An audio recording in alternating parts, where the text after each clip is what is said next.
Clarity okay இருக்கு. அதெல்லாம் okay தான்.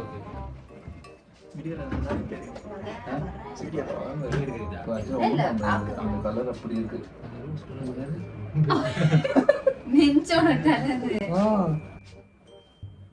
அதான் உன்னை பூ போல ஹேண்டில் பண்ண போறியே. லிப் கலர் சூப்பரா இருக்குல்ல? அப்டேட் போட்டா நான் லைட் ஆகும். சரி ஓகே போடும். இப்போ ட்ரெஸ் சேஞ்ச் பண்ண போறோம். கண்ணு முடிக்கோங்க நீங்க. இப்படி வை. அப்படியே ஸ்ட்ரைட் பண்ணி போடலாம். அதான் நினைக்கிறேன். யா போகாது. ஏன் போகாது? கிளியிற வரைக்கும் எடு. ஃபிட்டிங் அப்போ மிக்சிங் இருக்கு. இல்ல நம்ம ஆளுக்கு எலும்பு மட்டும் பெருசு. போக முடியே. என்ன சல்மான்? போக